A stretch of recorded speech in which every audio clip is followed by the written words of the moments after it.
ایک واقعہ انٹیریئر سندھ کا، اور اب سنیے پنجاب، جہاں وسیم اکرم پلس نامی ایک سواری اڑتی یا دوڑتی پھر رہی ہے۔ ایک جوان لڑکا، نام میں کسی کا بھی نہیں بتا رہا، آئیڈینٹیفیکیشن کسی کی نہیں بتا رہا، کہاں کیا واقعہ ہے، میں صرف وہ مدعا بتا رہا ہوں، کسی کی آئیڈینٹیفیکیشن دینا بالکل مقصود نہیں ہے۔ ایک جوان لڑکا، ہارٹ اٹیک میں اس کی موت ہو گئی۔ جب اپنے جہاں وہ رہائش پذیر تھا وہاں کے ایک چھوٹے سے اسپتال میں اس کو لے گئے اور ڈاکٹروں نے اس کو ڈکلیئر کر دیا کہ جی یہ اس کی موت ہو چکی ہے ہارٹ اٹیک کی وجہ سے۔ لڑکے کی عمر ہارڈلی 35-37 کے قریب۔ جب ڈاکٹروں نے اس کو ڈکلیئر کر دیا کہ اس میں دم نہیں رہا اور اس کا انتقال ہو چکا ہے، اس کے بعد پھر وہ کہانی شروع ہوتی ہے کہ جس کا تذکرہ بھی میں نے کیا۔ ایک نام نہاد پیداگیر سوشل ویلفیئر آرگنائزیشن کا کرتا دھرتا اس کے پاس پہنچتا ہے، ان کے گھر والوں کے پاس، اور ان کو باقاعدہ ایک رقم آفر کی جاتی ہے to make that dead body corona one. Sindh میں جھوٹ ہو سکتا ہے، چلیے۔ کراچی میں میں بیٹھا ہوں، مجھے جھوٹ کہنے کا شوق ہے، چلیے۔ پنجاب میں 3 مختلف جگہوں کی داستانیں، یہ بھی جھوٹ ہے۔ ذرا سوچئے، اب سے کچھ دن پہلے کراچی کے کچھ مقتدر اسپتالوں کے کرتا دھرتا سندھ کے وزیر اعلیٰ سے ملتے ہیں اور اصرار کرتے ہیں کہ لاک ڈاؤن کو 28 تاریخ تک بڑھا دیا جائے۔ فبیہا ٹھیک ہے بڑھا دیا جائے، لیکن کہانی صرف یہ نہیں ہے۔ شک کا دائرہ ذرا وسیع ہوتا چلا جا رہا ہے۔ آپ اس وقت شہر کے کسی اسپتال میں، اللہ معاف کرے تو استغفار، آپ کسی جگہ کسی پیشنٹ کو لے جائیے اور اس کے بعد پھر آپ دیکھیے مسیحاؤں کا ایک نیا روپ۔ آپ کو دل کا مسئلہ ہو، آپ کو نیورولوجی کے کسی ڈاکٹر کی خدمات درکار ہوں یا کوئی اور معاملہ ہو، سب سے پہلا کام آپ کے ساتھ کورونا والا ہوگا۔ سب سے پہلا کام، میں یاد آ گیا بتاتا چلوں، پارٹی کا نام بھی بتا دیتا ہوں، پاکستان تحریک انصاف کے ایک بہت بڑے چیمپئن، میں بالمشافہ ملاقات کی بات کر رہا ہوں، سنی سنائی نہیں، ان کے اپنے ایک بھتیجے کے ساتھ جو ہوا وہ رونگٹے کھڑے کر دینے والا ہے۔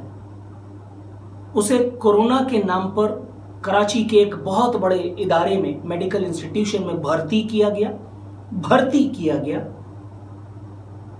اس کے بعد 14-15 دن تک اس کو علاج کے نام پہ وہاں رکھ کر کے جو بل بنایا گیا وہ الگ، ٹریٹمنٹ کے نام پہ جو مذاق رہا، ظاہر ہے کورونا کا علاج دنیا بھر میں کسی کے پاس نہیں ہے تو کون یہاں مائی کلال اس کا علاج کر لے گا، وہ سب کچھ ایک الگ ایپیسوڈ ہے۔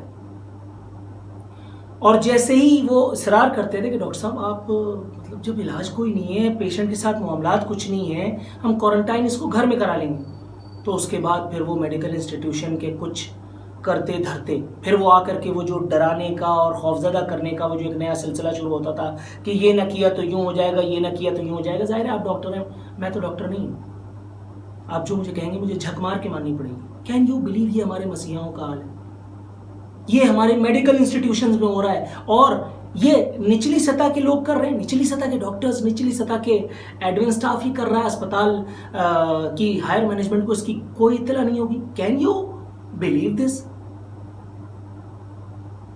Can you?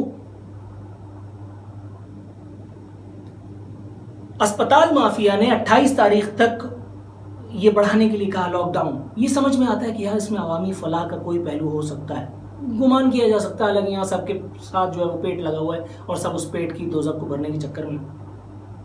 لیکن اس کے بعد یہ سارا گورکھ دھندا جو ہو رہا ہے، دل کا پیشنٹ جائے، دماغ کا پیشنٹ جائے، گھٹنا ٹوٹا ہو، ہاتھ ٹوٹا ہو، آپ کورونا پیشنٹ ہیں جی، اسے کیا کہیں گے آپ؟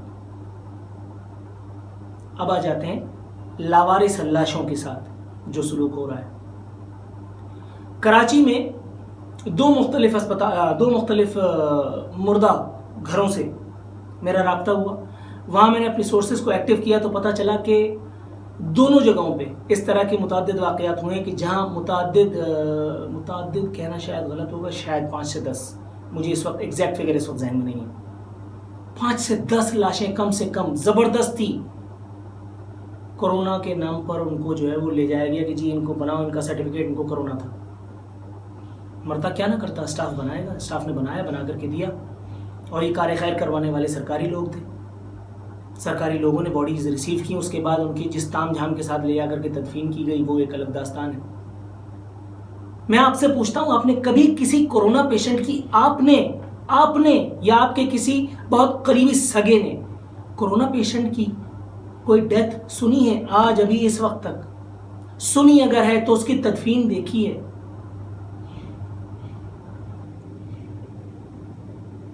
وہ قبرستان جن کو مختص کیے جانے والا تھا وہ کہاں ہے؟ وہ ڈیڈ باڈیز جو اس میں شہید کہہ کے گاڑی جانے والی تھیں کیونکہ یہ تدفین نہیں ہوتی، وہ کہاں ہیں؟ تم قتل کرو ہو کہ کرامات کرو، اس پاکستان میں تمام سٹیک ہولڈرز کا عوام مخالف یہ قتال اگر ایک سیکٹ یا فرقے کے ساتھ یا کسی ایک کے ساتھ ہو تو اسے جینوسائیڈ کہیں گے، لیکن اسے اور کیا کہا جائے؟ یہ جو اس وقت عوام کے ساتھ کیا جا رہا ہے اور کوئی نہیں کہ جسے آپ پکاریں، اور یہ مت سمجھیے گا کہ میں سب کچھ بتا چکا، ابھی تو میں نے شروع کیا ہے، ابھی آگے سنتے جائیے۔ وزیر اعلیٰ سندھ ٹیلی ویژن اسکرین پر اپیئر ہوتے ہیں اور اس کے بعد عوام میں ایک سنسنی دوڑ جاتی ہے، بھلا کیوں؟ اس صوبے کی سب سے طاقتور ترین ہستی عوام کو یہ خوفناک اطلاع دیتی ہے کہ جناح پوسٹ گریجویٹ میڈیکل سینٹر میں 300+ ڈیڈ باڈیز ریسیو ہوئی ہیں، جن کی موت کا حتمی وجہ جو ہے وہ ابھی تک جانی نہیں جا سکی۔ شبہ ہے کہ انہیں کورونا تھا۔ ایک مخصوص ٹائم سپین کے دوران یہ اموات انہوں نے بتایا کہ اتنے دن کے دوران یہ اموات ہوئی ہیں۔ اخبارات نے اس پر خبریں چھاپنی شروع کر دی، ٹیلی ویژن نے اس کو پک کر لیا، اس پر ٹکر چلنے لگے، اس پر بریکنگ نیوز چلنے لگی، یہ ہوا وہ ہوا۔ اس کے بعد تھوڑے دنوں میں یہ دھڑم تختہ ہو گئی خبر۔ یہ خبر ایسے ہی فی سبیل اللہ جنریٹ کروائی گئی تھی۔ آپ نے بتایا کہ اتنے دن میں کراچی میں جناح ہسپتال میں 300+ ڈیڈ باڈیز آئیں۔ میرے بھائی 2.5 سے 3 کروڑ نفوس پر مشتمل یہ شہر ہے۔ اگر وہاں ہفتے یا 15 دن میں یا 5-7 دن میں اگر 300-400 ڈیڈ باڈیز آ جاتی ہیں تو what's the big deal? What's the big deal in it? لیکن سنسنی پھیلانا مقصود ہے جناب، سنسنی پھیلائیں گے تو مزہ آئے گا۔ ایک سماجی رہنما جو اپنے والد کے انتقال کے بعد جنہوں نے ٹیک اوور کیا اور جن سے اپنے ملازمین کی تنخواہیں تک ارینج نہیں ہو رہی تھی، میں نے جب ان سے کچھ عرصے پہلے ان کا ایک انٹرویو کیا تھا، یعنی حالت یہ تھی کہ وہ اپنی ایمبولینسز اور اپنے سامان جو ہے وہ بیچنے تک آ گئے تھے۔ اس وقت پریکٹیکلی سچویشن یہ ہے کہ صوبہ سندھ میں سے جو امدادی رقوم کے لیے چیک جاری ہوتا ہے، وزیر اعلیٰ نے خود ٹیلی ویژن پہ بیٹھ کے یہ اعتراف کیا ہے، میں اپنے گھر سے نہیں بتا رہا ہوں، وزیر اعلیٰ ہاؤس کے لوگ یا وزیر اعلیٰ خود اس بات کو چیک کر سکتے ہیں۔ وزیر اعلیٰ نے جس مشہور زمانہ پریس کانفرنس میں ہاتھ جوڑی تھے لوگوں سے کہ خدا کے واسطے ہمیں کام کرنے دو، میں اسی کام پہ آ رہا ہوں، پہلے کیا کام کر رہے ہوں، اسی میں وزیر اعلیٰ نے بتایا تھا کہ جن لوگوں کے سائن سے چیکس جاری ہوتے ہیں ان میں سے وہ ایک سماجی رہنما بھی موجود ہیں۔ کل تک اپنے ملازمین کی تنخواہیں ارینج نہیں ہو رہی تھی اور آج اچانک اتنی بڑی لاٹری لگ گئی۔ آپ کو سمجھ میں آ رہا ہے یہ ہو کیا رہا ہے؟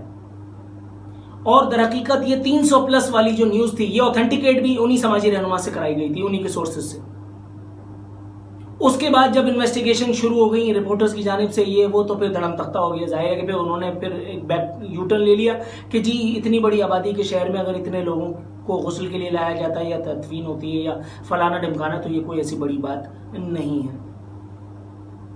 سیمی جمالی اس بات کی باضابطہ تردید کر چکی کہ اتنے لوگوں کی اگر آمد ہوئی ہے تو ہم ان کو بغیر کسی ٹیسٹ کے کورونا پیشنٹ ڈکلیئر نہیں کر سکتے، ہم نہیں کہہ سکتے وہ پیشنٹ تھا بھی یا نہیں۔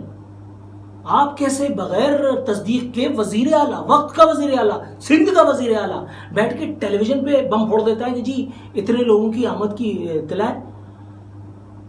Can you believe? اگر وزیر اعلیٰ ود آل ڈیو ریسپیکٹ اس درجے غیر ذمہ داری، please pardon me using this word, کا ثبوت دے گا تو پھر آپ مجھ سے یا اور کسی سے کیا توقع رکھتے ہیں؟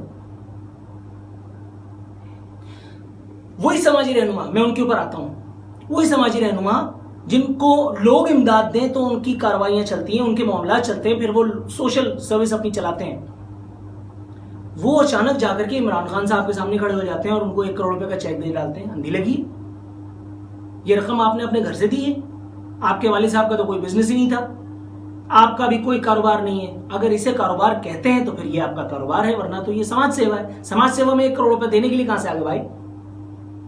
وقت کے وزیر اعظم کو آپ کو دینا چاہیے تھا، اصول یہ کہتا ہے. اس نے چلو خیر وہ اعلیٰ ظرف آدمی، اس نے آپ سے وصول کر لیا، اوکے. آپ کیسے چلے گئے وہاں دینے کے لیے؟ آپ نے ان تمام لوگوں کو کیسے ڈیسیو کیا جو آپ پر اعتماد کر کے آپ کے انسٹیٹیوشن کے لیے، آپ کے ادارے کے لیے، آپ کے آرگنائزیشن کے لیے، جنہوں نے اپنے دامے درمے سخن عطیہ دیے تھے. مطلب غضب خدا کا. یہ وہ سندھ حکومت ہے کہ جو لوگوں کو کتے کے کاٹے سے نہیں بچا پا رہی ہے. جس وقت میں آپ سے بات کر رہا ہوں 2 روز ہو چکے ہیں. سندھ میں ایک اور بچے کو جس بے دردی سے اس کی لاش، مطلب بھموڑی ہوئی لاش میں نے دیکھی، بیان سے باہر ہے. لاڑکانہ سے وہ حسنین بچہ کراچی آیا اور اس کی لاش یہاں سے گئی. اس کے بعد یہ ایک بچہ، اور یہ صرف 2 واقعات نہیں، ایسے متعدد واقعات ہیں. لیکن چونکہ عالمی برادری اس پہ ہماری کشکول میں بھیک نہیں ڈالے گی، اس لیے ان بچوں کو ہم نہیں بچائیں گے. میں تمہیں کورونا سے بچاؤں گا لوگوں، چاہے وہ کورونا ہو یا نہ ہو، لیکن تم کتے کے کاٹے سے مر جاؤ تو سانو کی. عذرا پیچو ببانگے دول کھڑی ہو کر کے کہہ چکی کہ لوگ پتھر نہ ماریں کتوں کو. کتوں کے حقوق کی چیمپئن بنی ہے وہ. آصفہ بھٹو جو ہیں، انہوں نے کتوں کے مرنے پہ، مارے جانے پہ انہوں نے ٹویٹ داغ دیا. یہ سول کیا اس کو کہتے ہیں، موم بتی مافیا، یہ اس پہ انگڑائی کھڑی ہو جاتی ہے. ووٹ کتوں سے ملتا ہے تمہیں. لیکن غلطی ان کی نہیں ہے، غلطی ان کی ہے جو جیے بھٹو کہہ کر کے اور اپنی موت کے وارنٹ پہ سائن کر رہے ہیں. کرو. لیکن یہ کراچی والوں کے ساتھ جو ہو رہا ہے، یہ کراچی والے سمن بکمن، اور یہ کراچی والوں کے نام نہاد مسیحا، وہ 98% مظلوم متوسط طبقے کے رہنما، کون سے گڑھے میں گمنامی کے؟ وہ 14 MNA MPA، وہ کدھر ہے PTI کے؟ کوئی نہیں بول رہا اور کوئی بولے گا بھی نہیں. وہ میڈیا کے چیمپئنز، وہ رات کو بابو بن کر کے ٹائی سوٹ لگا کر کے میک اپ کر کے آ کر کے بیٹھ جاتے ہیں اور کوشش کرتے ہیں کہ سامنے والے کو فل ٹاس ہی ملے، یارکر نہ. وہ کیوں نہیں بول رہے؟ سب دھندا ہے پر گندا ہے. سندھ حکومت کی سیریسنس کا عالم یہ ہے کہ سندھ کے ایک انتہائی اہم وزیر نے، کہ انتہائی اہم شخصیت نے، جو آئے دن پریس کانفرنس سے کر کے عمران خان سرکار کو چتاونیاں دیتے رہتے ہیں، انہوں نے عوام کے ہی پیسوں پر، برا مت بنائیے گا، لیکن انہوں نے آپ کے اور میرے پیسوں پر ہی یہ عیاشی کا اہتمام کیا ہے کہ اپنے بنگلے پر انہوں نے ایک ٹینکر منگوایا اور جراثیم کش ادویات کا، اور انہوں نے وہ وہاں پہ اسپرے کروا کر کے اور ہمیں شکریہ کا موقع دیا. جائیے، اب جو بگاڑ سکتے ہیں آپ وہ بگاڑ لیجئے. تھر میں بھوک سے بچے مر جائیں، کتے کے کاٹے سے لوگ کراچی پہ لاڑکانہ پتہ نہیں ادھر ادھر مرتے رہیں، ہمیں کوئی پرواہ نہیں. لیکن کورونا سے بچاؤں گا. میں عالمی برادری سے اپیل کرتا ہوں کہ یار، تمہیں اللہ رسول کا واسطہ، تمہارا بھی کوئی رسول ہوگا بھائی، تمہارا بھی کوئی دین دھرم ہوگا، تمہیں اللہ کا واسطہ ان لوگوں کو امداد دے کے ہماری جان چھڑاؤ. ان کو امداد دے کے ہماری جان چھڑاؤ، تاکہ یہ جو مل کر کے ہماری یہ جو نسل کشی کی تیاریاں نہیں بلکہ نسل کشی کی جا رہی ہے. کہاں ہیں وہ سارے پیشنٹس جن کو اسپتال جانے کا موقع ملتا تھا تو وہ فوراً اسپتال جاتے تھے، کہیں ان کے ساتھ کوئی معاملہ ہو جاتا تھا. آج ان کے لیے کوئی ٹرانسپورٹ اویلیبل نہیں، آج ان کے لیے کوئی ڈاکٹر اویلیبل نہیں. کل انتہائی ایک اہم شخصیت سے گفتگو ہو رہی تھی، دوسری ٹیلی فون کال ان کے پاس جب آئی تو پتہ یہ چلا ایک آدمی یہ سفارش کروانے کا خواہاں تھا کہ جناب آپ کسی وہ فلاں جو ڈاکٹر ہیں ہمارے، آپ ان کو ٹیلی فون کر دیجئے کہ وہ ہمارے والد کی دوا ہمیں ایک بار پھر پرسکرائب کر دیں، ہم ان تک پہنچ نہیں سکتے. اور وہ اتنی بڑی فلائٹ نے اس ڈاکٹر کو بیچارے کو کال کیا. وہ ڈاکٹر اللہ اس کو اجر دے، اس نے پھر کال بیک کی اس پیشنٹ کو، تب ان کا معاملہ حل ہوا. Can you imagine? آپ کو آپ کے اپنے پیسوں سے دوا علاج کی سہولتیں بھی اس ملک میں میسر نہیں ہونے دیں گے.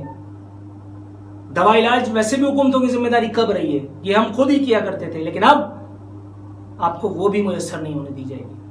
اب بھی وقت ہے، شاید کچھ دنوں کا، کچھ گھنٹوں کا، کچھ پلوں کا، کچھ ساعتوں کا کچھ نہیں پتا. کچھ تو بولو یار، کچھ تو بولو، اپنے حق کے لیے سوال تو کرو. میں خدا نخواستہ کسی سول ڈس اوبیڈینس کا مطالبہ نہیں کر رہا، میں خدا نخواستہ کسی ایجیٹیشن کی طرف تمہیں نہیں ورغلا رہا، میں تم سے صرف تمہارے اپنے حق کے حوالے سے بات کر رہا ہوں. یار تمہارا اپنا حق تمہیں بھیک کی طرح دیا جاتا ہے، اور وہ بھی جب صاحب لوگوں کو دینے کا دل کرتا ہے. تم لوگوں کو اس سے کوئی فرق نہیں پڑتا، تم لوگوں کو اس سے کوئی فرق نہیں پڑتا کہ تم سے تمہارے دوا علاج کی سہولتیں چھین لی جائیں، تمہیں تمہارے گھروں کے اندر گھسیڑ کے مار دیا جائے، صفوں کی صفیں مٹا ڈالی جائیں، تم سے قبرستانوں میں دفن ہونے کا حق چھین لیا جائے، تم سے تمہارے اپنوں کی نماز جنازہ کا حق چھین لیا جائے. تم انسان ہو؟ تم انسان ہو؟ مجھے یقین نہیں آتا، مجھے یقین نہیں آتا. پروردگار عالم سے دعا بھی نہیں کر سکتا تم لوگوں کے لیے، کیونکہ دعائیں بھی انہی لوگوں کے حق میں قبول ہوتی ہیں جن کی حرکتیں ایسی ہوں کہ ان کے لیے ان کی دعائیں قبول ہوں. تم نے 5 وقت میرے خیال ہے اللہ رب العزت کے آگے جھکنا ہے. تم میں سے اکثر نے ڈرائنگ روم میں بیٹھ کر کے تم لوگوں نے بڑی بڑی باتیں کرنی ہیں، لیکن گھر کی دہلیز پر کھڑے ہو کر کے تم نے ایک لفظ نہیں کہنا، ایک جملہ نہیں کہنا. پریس کلب کے باہر جا کر کے تم نے کوئی بات نہیں کرنی. تم نے اپنے عوامی نمائندے جس کو تم نے چن کر کے بھیجا ہے اسمبلیوں میں، تم نے اس کے دفتر جا کر کے کوئی سوال نہیں کرنا. تو ٹھیک ہے، انتظار کرو، انتظار کرو اپنے مٹا دیے جانے کا. فی امان اللہ.